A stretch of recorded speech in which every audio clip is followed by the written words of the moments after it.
नमस्कार, the express study में आपका फिर से स्वागत है। आज हम लोग बात करेंगे क्लास 12 का 7वां चैप्टर है, 7वां चैप्टर है। ये है, इस चैप्टर का नाम है समाकलन।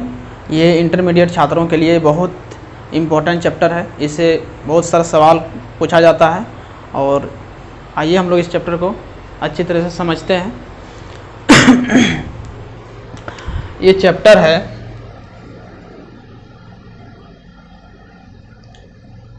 सेवेंथ चैप्टर है। इस चैप्टर का नाम है समाकलन।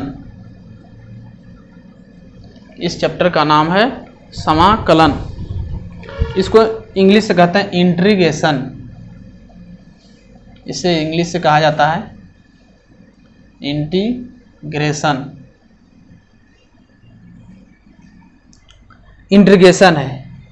तो इस चैप्टर में हम लोग पूर्ण रूप से देखते हैं कि आखिर ये इंटीग्रेशन में क्या क्या चीज़ है, समाकलन क्या है, उसको विस्तार पूर्वक हम लोग देखेंगे। तो ये चैप्टर 12th क्लास के लिए बहुत ही इम्पोर्टेंट चैप्टर है। चलिए हम लोग देखते हैं कि आखिर ये समाकलन है क्या, समाकलन का परिभाषा क्या होगा, डिफिनेशन क्या होगा।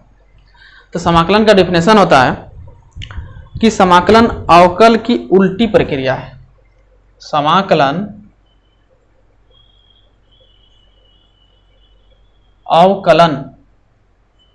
अवकलन की उल्टी प्रक्रिया है।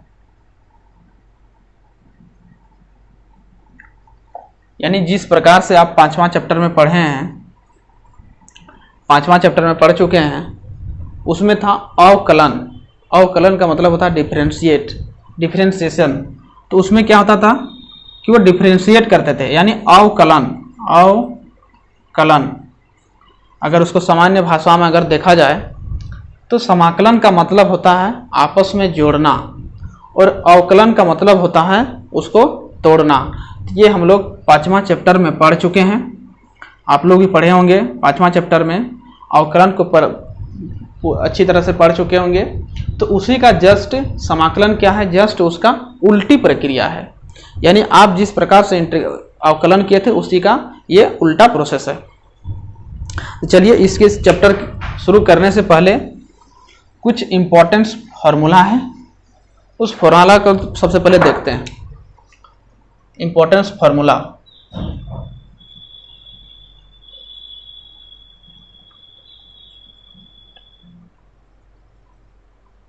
इम्पोर्टेंस फार्मूला क्या क्या है, उस फार्मूला को हम लोग देखते हैं। तो सबसे पहले होता है फार्मूला को हम लोग देखते हैं। सबसे पहले होता है डिफरेंशिएट, और उसका जैसे हम लोग अभी लिखे कि समाकलन क्या है, कि समाकलन अवकलन की उल्टी प्रक्रिया है, यानी अवकलन की उल्टी प्रक्रिया है। तो हम लोग अवकलन और समाकलन दोनों का फॉर्मूला को हम लोग तुलना करके हम लोग देखते हैं। तो हम लोग सबसे पहले देखते हैं अवकलन को क्या है, उल्टी प्रक्रिया। इसको मिटा देते हैं।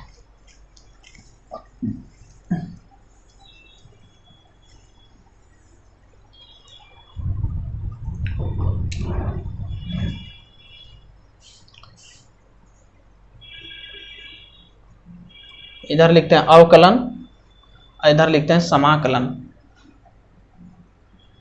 एक तरफ हम लोग देखते हैं समाकलन का फॉर्मूला और एक तरफ देखते हैं अवकलन का फॉर्मूला। दोनों में क्या संबंध है उसको हम लोग देखते हैं।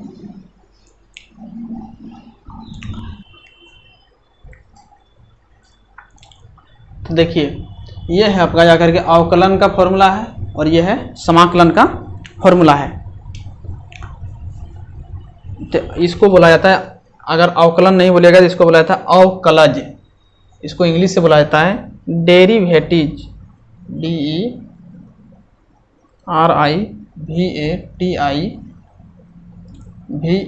डेरिवेटिव। और ये है इंटीग्रल,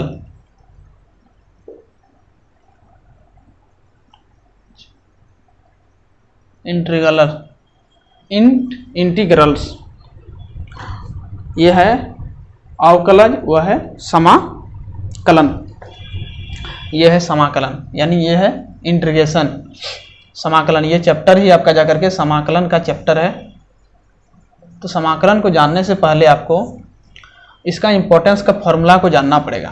फॉर्मूला को अगर आप नहीं जानेंगे तो इस चैप्टर को आप सही रूप से सॉल्व नहीं कर पाएंगे। इसलिए फॉर्मूला को जानना बेहद जरूरी है।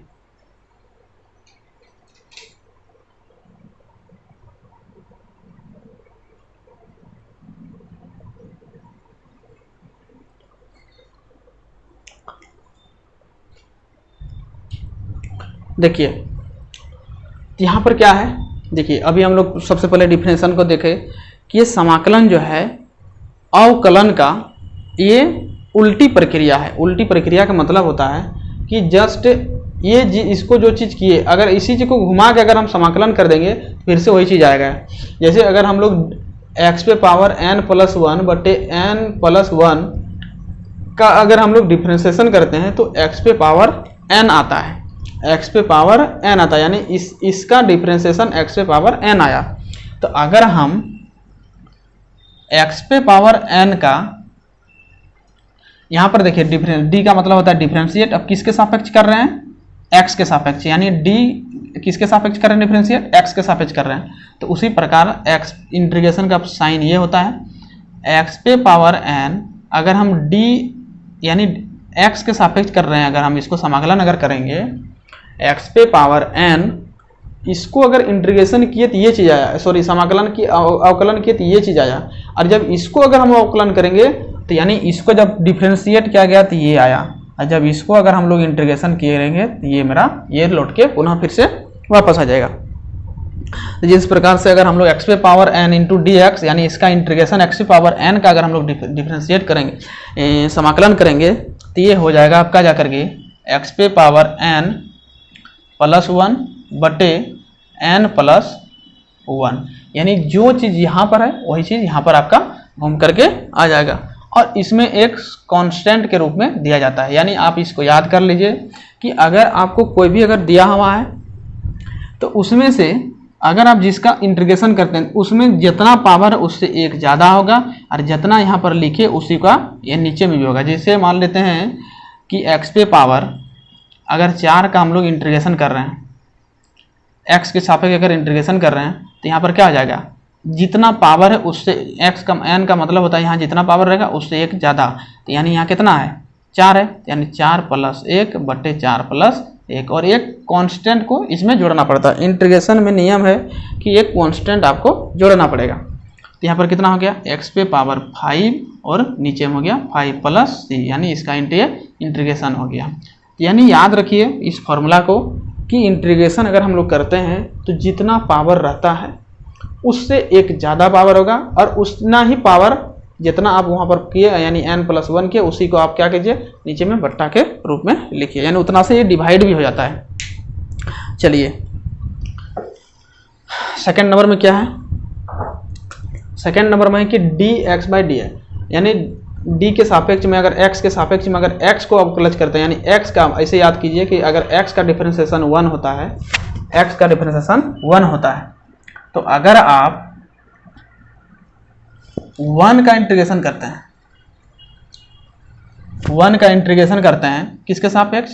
dx के सापेक्ष, तो ये आपका जाकर के यहाँ नियम के अनुसार ये कांस्टेंट आपका कुछ भी रहेगा ये बाहर हो जाता है, यानी 1 आपका बाहर हो जाएगा, और यहाँ पर क्या हो जाएगा, और यहाँ जो dx रहेगा इसका वैल्यू x हो जाएगा। यानी यहाँ पर इसको अगर डिफरेंशिएशन किए तो 1 आया, और 1 का इंटीग्रेशन करेंगे तो कितना आएगा? x आएगा। कितना आएगा? x, और प्लस एक कांस्टेंट जोड़ेंगे, फाइनली आपको अगर x+c आया।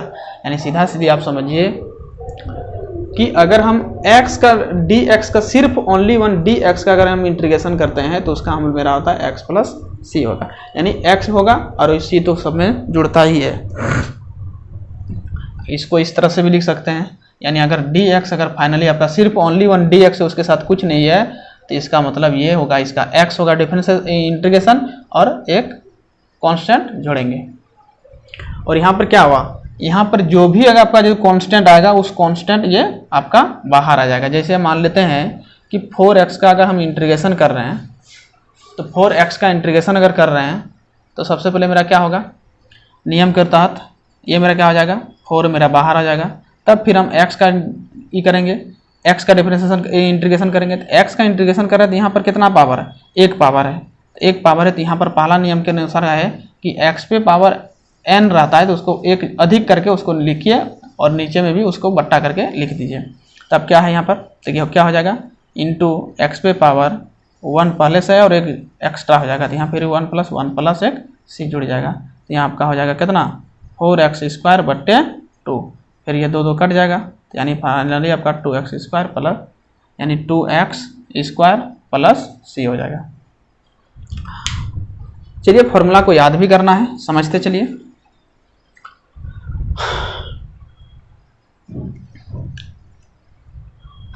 अब तीसरा नंबर में क्या है, तीसरा नंबर में है d/dx sin x। sin x का अगर हम लोग डिफरेंशिएशन करते हैं, sin x का अगर डिफरेंशिएशन करते हैं तो cos x होता है। तो अगर हम cos x का अगर इंटीग्रेशन करेंगे तो मेरा sin x होगा।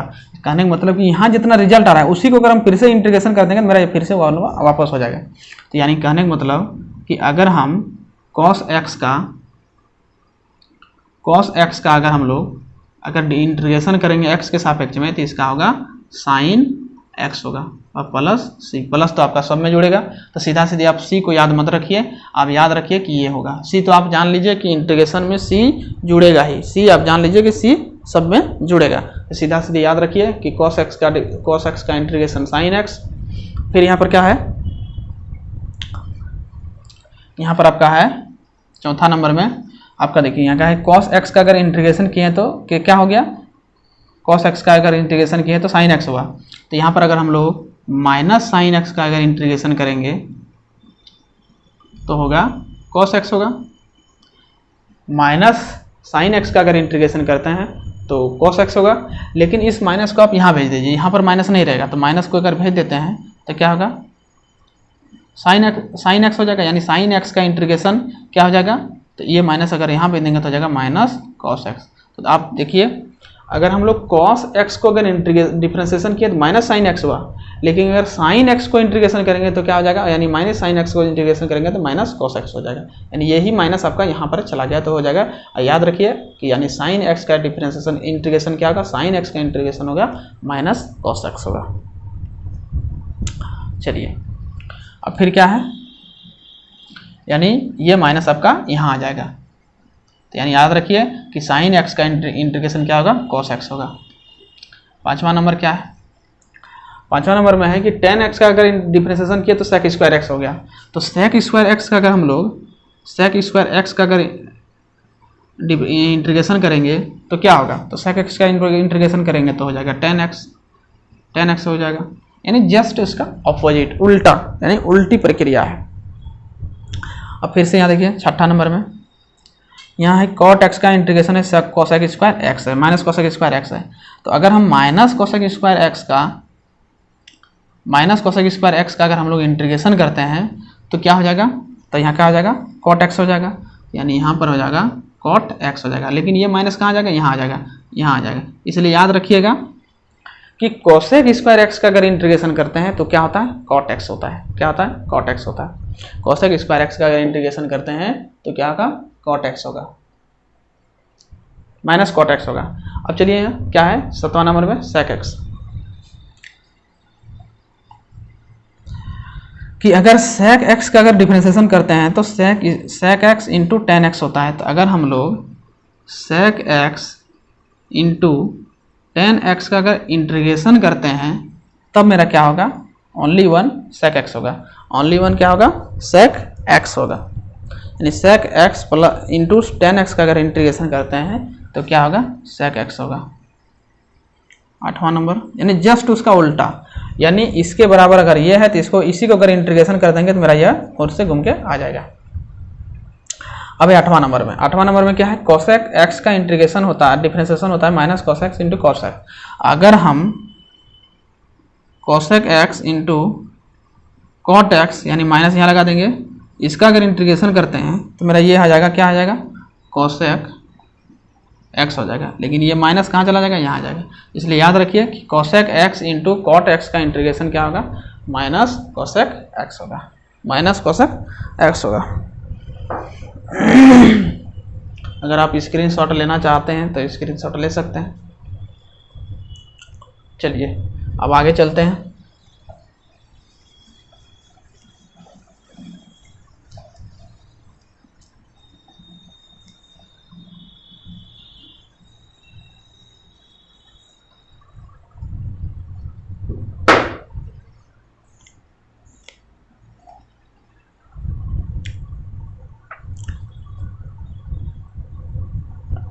अब है 9वां नंबर में है कि अगर मान लेते हैं साइन इनवर्स एक्स का अगर डिफ्रेंसिएशन करते हैं तो ये होता है 1/√1 माइनस एक्स स्क्वायर होता है, ये होता है। तो इसका अगर हम लोग इंटीग्रेशन करेंगे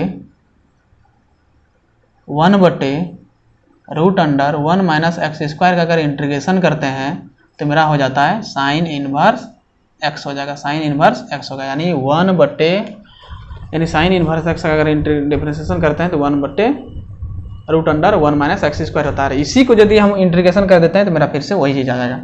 10th नंबर में क्या होगा, dx minus cosec inverse x बटे 1/√1 माइनस एक्स स्क्वायर। यानी अगर माइनस कॉस इनवर्स एक्स का अगर हम लोग डिफ्रेंसिएशन करते हैं तो होता है 1/√1 माइनस एक्स स्क्वायर होता है। लेकिन इसमें सिर्फ क्या होगा, ये माइनस आपका क्या होगा, माइनस यहाँ नहीं रहेगा, माइनस आपका यहाँ हो जाएगा। इसका मतलब याद रखिएगा साइन और कॉस का दोनों का एक ही चीज होता है, लेकिन सिर्फ कॉस में क्या होता है, माइनस लग जाता है। 11th नंबर में अगर हम d/dx अगर हम लोग tan इनवर्स x का अगर इंटीग्रेशन करते हैं, डिफ्रेंसिएशन करते हैं तो 1/1 प्लस एक्स स्क्वायर होता है। 12वां नंबर में अगर d/dx अगर हम cot इनवर्स x का अगर डिफ्रेंसिएशन करते हैं तो इसमें भी क्या होगा, माइनस ऊपर में हो जाएगा, यानी -1/1 प्लस एक्स स्क्वायर होगा। यानी ये दोनों में आपस में रिलेशन है, ये दोनों आपस में रिलेशन है। जैसे दोनों का एक ही चीज़ होता है, लेकिन अगर कॉस को करते हैं सिर्फ माइनस लग जाता है यहाँ पर। उसी प्रकार tan का होता है डिफ्रेंसिएशन होता है 1/1 प्लस एक्स स्क्वायर होता है, और इसका क्या होता है, तो इसका भी वही चीज़ होता है, लेकिन सिर्फ इसमें माइनस लग जाता है। चलिए 13वां नंबर, अगर हम सेक इनवर्स एक्स का अगर इंटीग्रेशन करते हैं तो इसका आता है 1/x√x स्क्वायर माइनस 1 होता है, ये होता है इसका। और इसी का अगला होता है 14 नंबर में d/dx कोसेक इनवर्स एक्स, तो -1/x√x स्क्वायर माइनस 1, यानी ये दोनों आपस में रिलेशन है। यानी कोसेक इनवर्स एक्स का अगर हम लोग डिफ्रेंसिएशन करते हैं तो ये होता है 1/x√x स्क्वायर माइनस 1। और कोसेक इनवर्स एक्स का अगर करते हैं तो वही चीज़ होता है, लेकिन सिर्फ इसमें माइनस लग जाता है।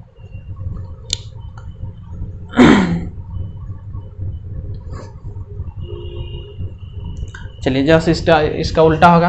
अब हम लोग देखते हैं इसका अपोजिट क्या होगा। अगर हम इसका अगर इंटीग्रेशन करते हैं, अगर मान लेते हैं -1/√1 माइनस एक्स स्क्वायर जब होगा, इसका अगर इंटीग्रेशन करेंगे तो मेरा क्या आ जाएगा, कॉस इनवर्स एक्स होगा। लेकिन इसका माइनस क्या होगा, यहाँ पर कर देंगे, कभी ज़रूरत पड़ेगा तो यहाँ भी रहेगा, कभी ज़रूरत पड़ेगा तो यहाँ भी कर सकते हैं। यानी ये माइनस यहाँ भी आ सकता है, यहाँ पर भी आ सकता है। अब देखिए और आगे क्या है, इसी का उल्टा 1/1 प्लस एक्स स्क्वायर का अगर इंटीग्रेशन करते हैं तो ये होगा tan इनवर्स एक्स होगा। अगर हम -1/1 प्लस एक्स स्क्वायर का इंटीग्रेशन करते हैं तो इसका हो जाएगा cot इनवर्स एक्स हो जाएगा, यानी -1/1 प्लस एक्स, यानी जस्ट इसका उल्टा। यानी इसको डिफरेंशिएट के ये हो गया, अगर इसको इंटीग्रेशन कर देंगे तो ये हो जाएगा। चलिए 13वां नंबर, 1/x root under x square minus 1 into d x. तो ये होगा sec inverse x, sec inverse x. और ये 14 नंबर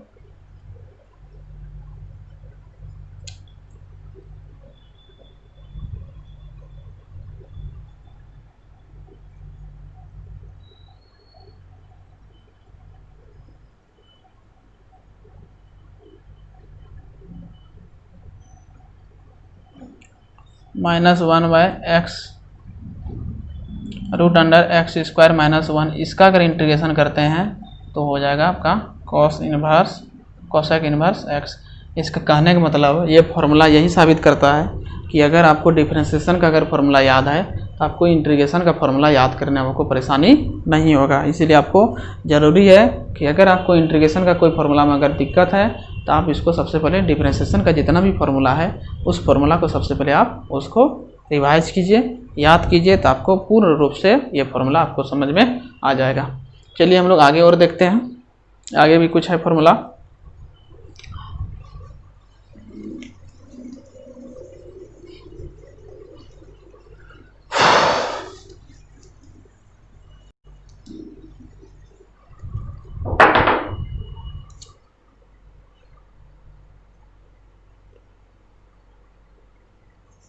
पंद्रह नंबर d/dx अगर e पर पावर x का अगर इसका डिफरेंशिएशन करते हैं तो e पर पावर x होता है।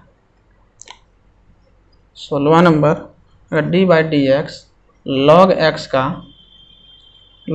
का अगर इंटीग्रेशन करते हैं तो 1/x होता है। अगर 17वां नंबर में अगर d/dx a पर पावर x log a अगर ये होता है तो इसका फॉर्मूला होता है a पर पावर x होता है, इसका a पर पावर x होता है। तो इसी का जस्ट उल्टा अगर हम लोग इसका इंटीग्रेशन करेंगे तो e पर पावर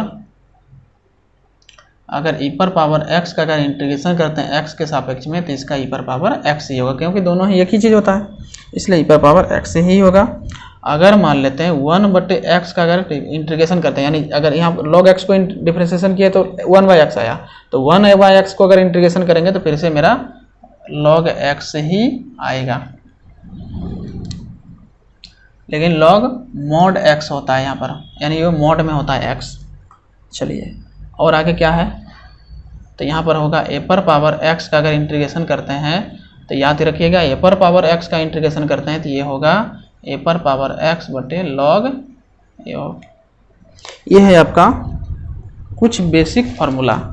इंटीग्रेशन में और बहुत सारे फार्मूला हैं, तो बार बार जैसे जैसे आते चलेगा तो सभी फार्मूला को बताते चलेंगे, लेकिन ये आपका इंटीग्रेशन के बेसिक फार्मूला। ये फार्मूला को अगर आप नहीं जानेंगे तो इस चैप्टर के सवाल को आप अच्छी तरह से आप सॉल्व नहीं कर पाएंगे। इसलिए ज़रूरी है ये जितने भी फार्मूला है ये फार्मूला को आप अच्छी तरह से सबसे पहले इसको समझिए और याद कीजिए। अगर आपको इस फार्मूला में कहीं दिक्कत है तो आपको सबसे पहले डिफरेंशिएशन का फार्मूला याद कीजिए, यानी डिफरेंशिएशन का ही फार्मूला का ये जस्ट क्या है, ये उल्टा है, ऑपोजिट है, इसलिए आपको उसको अच्छी तरह से याद कीजिए। चलिए आज का क्लास में इतना ही, मिलते हैं अब नेक्स्ट क्लास में, तब तक के लिए जय हिंद।